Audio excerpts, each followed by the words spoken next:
Caminando entre abejas, aprendiendo de la apicultura con pasión.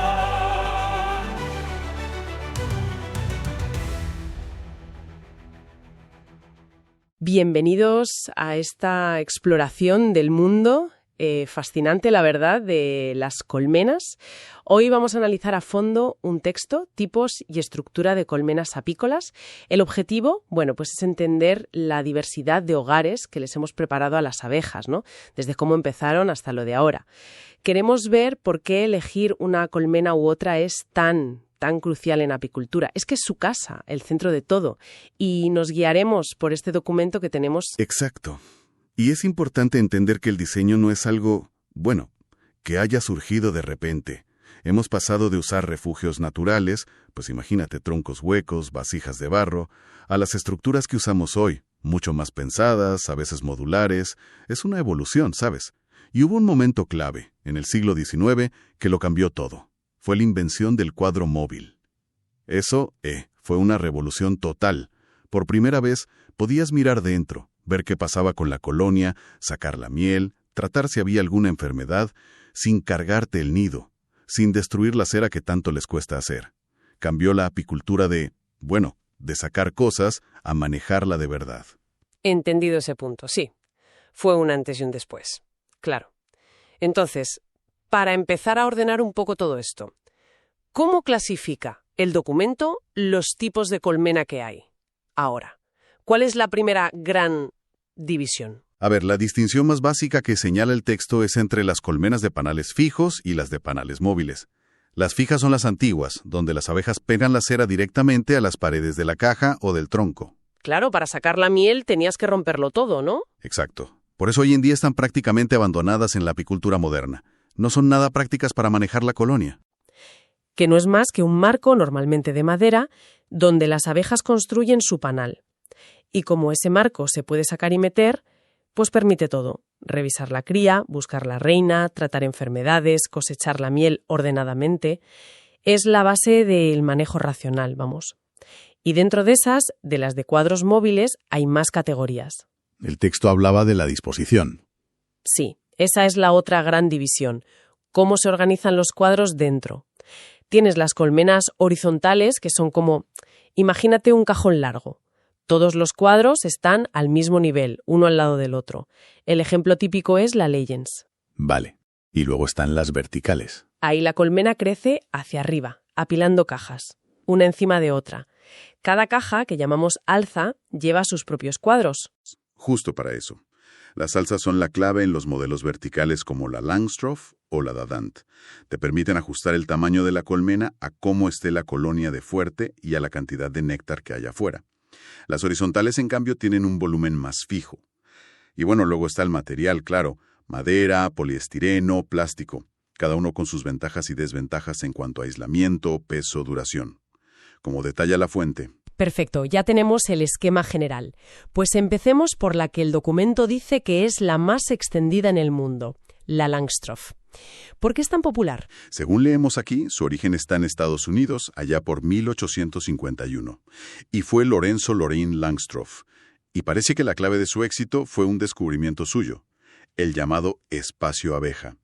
¿Puedes explicarnos qué es eso exactamente? Sí, mira, esto es fascinante porque es un detalle que lo cambió todo. Langstroth se dio cuenta de que las abejas siempre dejan un hueco, un pasillo, de entre 6 y 9 milímetros para moverse bien entre los panales y las paredes. Si el espacio es más pequeño, lo tapan con propóleo. Si es más grande, construyen cera ahí. Ajá. Entonces, al diseñar su colmena respetando justo esa medida entre los cuadros y entre los cuadros y las paredes de la caja, consiguió que los marcos fueran de verdad móviles, que no los perlazaran. Parece una tontería, pero fue la clave para poder manejarlas de forma eficiente. Entiendo. ¿Y la estructura es vertical, dices, apilando esas alzas sobre una caja base? Para la cría, cierto. ¿Y qué ventajas e inconvenientes se señalan en el análisis? Correcto. La estructura básica es un fondo, luego el cuerpo de cría, que suele llevar 10 cuadros, una o varias alzas encima para la miel, una entretapa y el techo. La gran ventaja es que es modular. Puedes poner o quitar alzas según necesites, según la temporada. Claro. Hombre, claro, el texto dice que exige más manipulación porque tienes que manejar las alzas por separado de la cámara de cría. Puede llegar a pesar bastante cuando está llena de miel.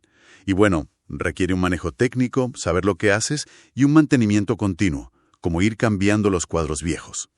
O sea, que esa mezcla de eficiencia por el espacio abeja y la flexibilidad de las alzas es lo que la ha hecho, pues, el estándar de la industria moderna, sobre todo si tienes muchas colmenas o las mueves. Exactamente. Facilita mucho manejar un gran número de colmenas y está muy pensada para sacar el máximo de miel en sistemas intensivos. Vale. Y frente a esa lógica de crecer hacia arriba y del estándar mundial de la Langstroth, tenemos un diseño muy diferente y que aquí en España tiene mucho peso. La Lions. ¿Qué nos cuenta la fuente sobre ella? Pues mira, esta la desarrolló Georges Delaines en Francia en 1874 y es súper popular en todo el Mediterráneo, parece que va muy bien con nuestros climas. La característica principal es que es horizontal.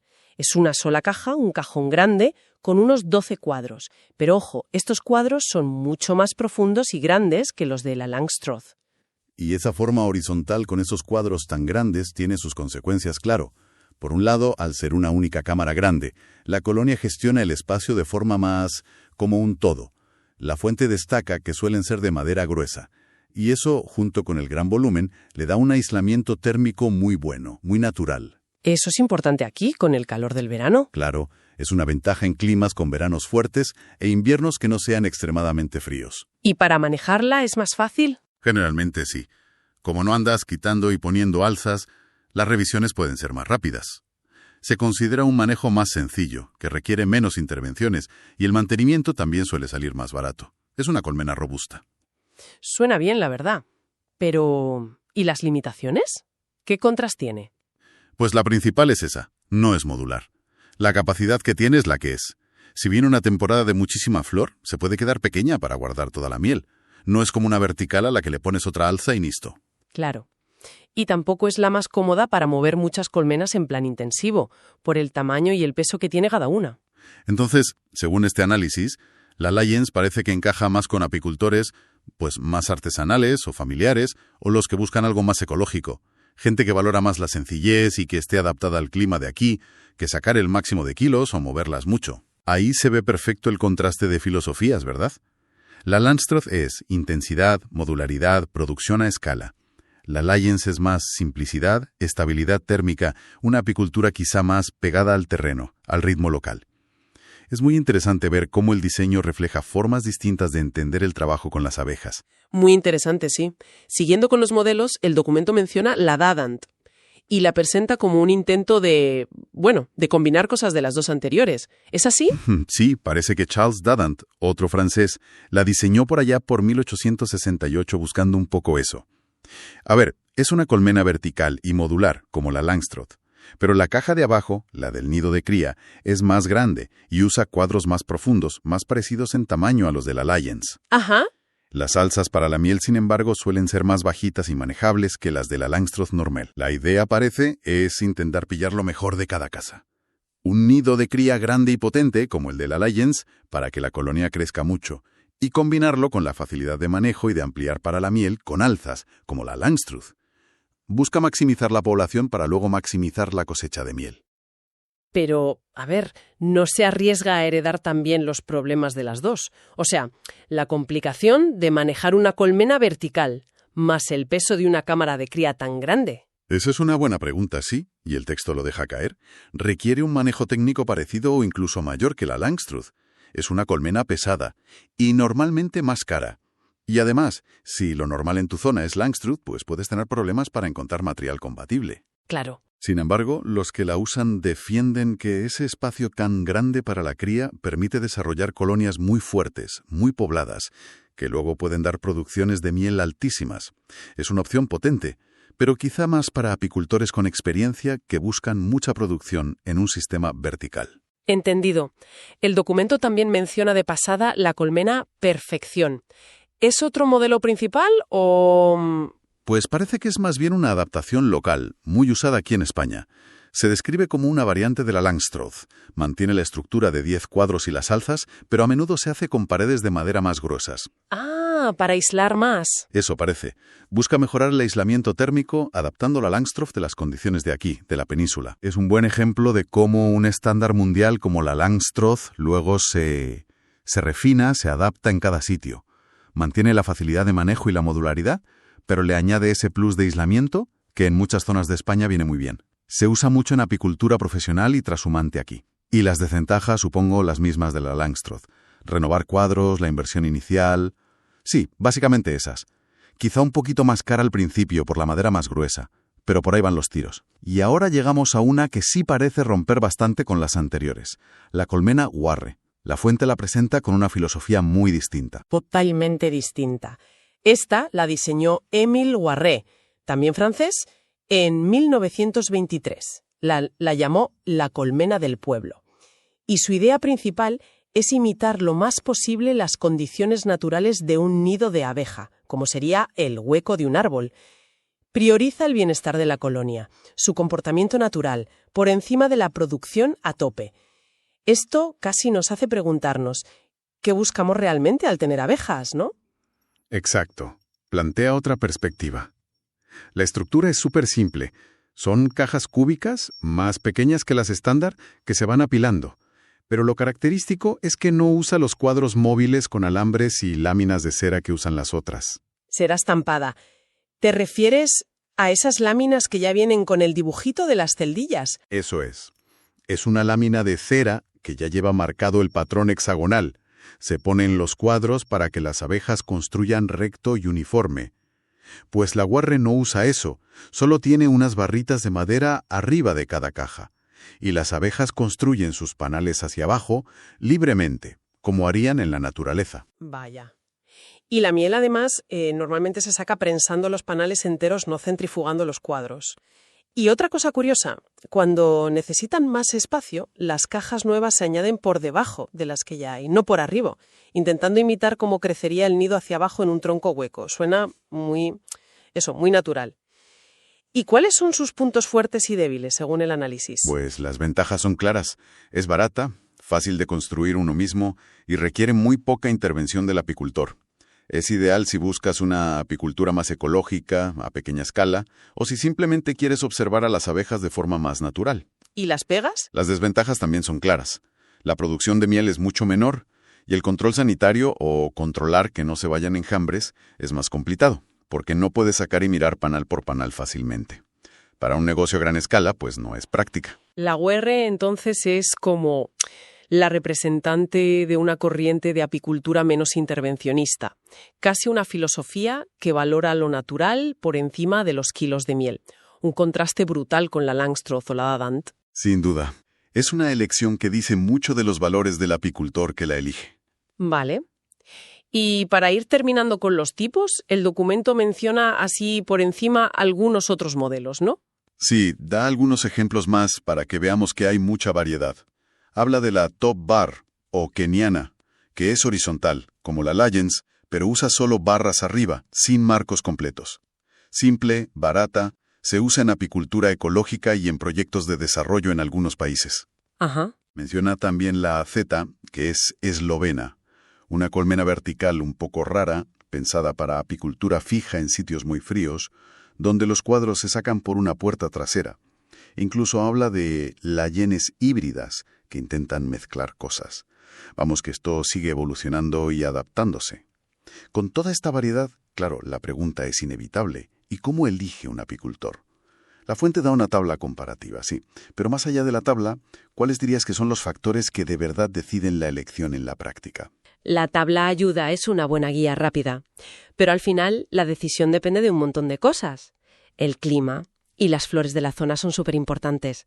Necesito que aguante bien el frío o que ventile bien por la humedad. Luego el tipo de apicultura. ¿Van a estar las colmenas quietas en un sitio o necesito moverlas? La trashumancia, vamos. Claro, para moverlas mejor, algo ligero y modular. Exacto. Luego, la experiencia que tenga el apicultor. Si estás empezando, igual la sencillez de una Lyons o incluso una Guarre te viene bien. Pero un profesional seguramente busque la eficiencia de una Langstroth o la potencia de una Dadant. el dinero que te quieras o puedas gastar al principio, y si el material es compatible con lo que usan otros apicultores cerca. Eso también pesa mucho. Y el objetivo, supongo. Y el objetivo, por supuesto.